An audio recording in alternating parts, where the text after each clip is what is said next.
Olá, sexto ano, tudo bem com você? Como vai a sua semana? Nós vamos começar agora a aula de língua portuguesa. Essa semana nós vamos continuar falando de verbos e vamos começar falando de modo imperativo. Nós fizemos um leve comentário sobre ele semana passada, né? Então vamos continuar. Modo imperativo é o modo que a gente usa para exprimir uma atitude de ordem, de conselho, de convite ou de solicitação. Existem duas formas, imperativo afirmativo e imperativo negativo. E aqui você tem alguns exemplos. Para ordem e comando, por exemplo, eu posso dizer faz como eu te falei, isso é imperativo afirmativo, ou não abras a porta, é o negativo. E o negativo está bem claro porque ele tem uma negativa na frente. Não, nunca, jamais. Uma negativa deixa claro que a ordem é negativa. Posso também, além de uma ordem, fazer uma exortação, ou seja, dar um conselho. Peça ajuda, não te atrases. Posso fazer um convite, uma solicitação. Vem, revela a tua astúcia. Não venhas hoje. E uma súplica, um pedido. Deixa-me ir. Não me deixe sozinho. Imperativo, dar ordens, fazer pedidos, sugestões ou uma súplica. Vamos continuar? Hoje também vamos falar daqueles verbos que terminam em isar, isar.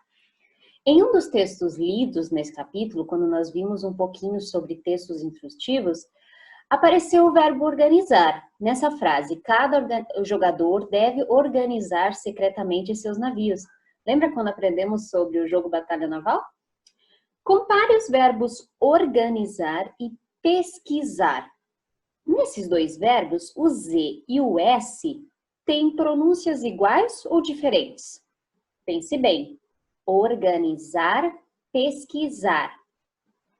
Os sons são iguais. Ambos têm o som de Z. Organizar, pesquisar. Vamos completar o quadro abaixo para tentar entender a origem de alguns verbos. O verbo analisar vem da palavra análise. O verbo pesquisar vem da palavra pesquisa. O verbo canalizar vem da palavra canal. E o verbo tranquilizar vem da palavra tranquilo. Se a palavra que dá origem ao verbo, então, for escrita com S, o verbo terá como grafia içar, com S. Se não houver S na palavra de origem, o verbo terá a grafia isar, com Z. Claro que toda regra tem uma exceção. Neste caso, tem sim, como a palavra catequese, que é com S, mas forma o verbo catequizar com Z. Síntese, forma sintetizar, e parabéns, parabenizar. 3 exceções. Mas a regra é a mesma. Se a palavra original é com S, o verbo terminará em S. Se a palavra original não tem S, o verbo terminará em Z. Vamos continuar? Então, vamos treinar isso que a gente acabou de ver, completando estas palavras. Hospitalizar é com S ou é com Z? Hospitalizar é com Z. Hospital não tem S, então hospitalizar é com Z. Próxima palavra é precisar. Precisar é com S, porque preciso é com S. Alisar é com S. Utilizar é com Z. Fertilizar é com Z. Conferido? A regra ficou clara? Então vamos em frente que hoje temos mais um assunto para conversar. Nosso próximo assunto é qual é a finalidade de um texto. Um texto é uma manifestação escrita por um autor acerca das suas ideias, né? Pode ser um emissor, um locutor. Ele tem a função de transmitir uma mensagem.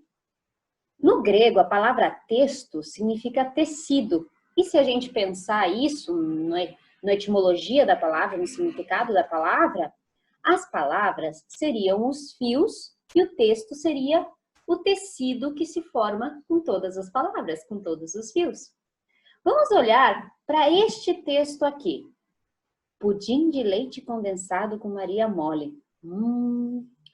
Ingredientes, modo de preparo, observação.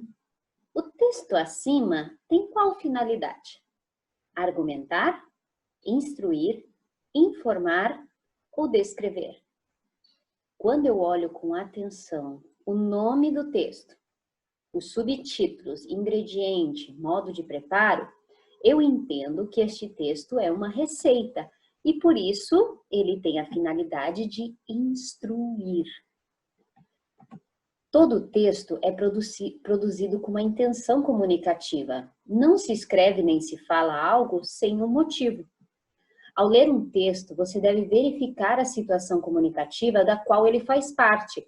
Quem que produziu esse texto, quando foi produzido, onde foi publicado, qual é o suporte onde ele apareceu, se um livro, uma revista, um site, qual é o público-alvo desse texto e quando foi publicado e sobre o que fala.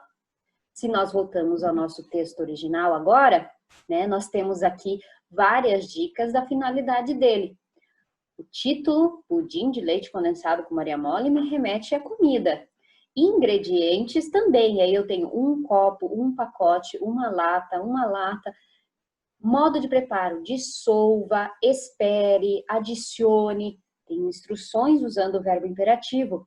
E é por isso que eu consigo deduzir que nesse texto o objetivo é instruir. Ele ensina o leitor a fazer esta sobremesa. Você concorda comigo? Isso é tudo por hoje. Verbos em imperativos, verbos terminados em içar e isar e verbos e finalidade do texto. Nossa semana vai continuar daqui a pouco na aula de resolução. Prepare seu livro, nós temos vários exercícios para fazer. Tchau, sexto ano!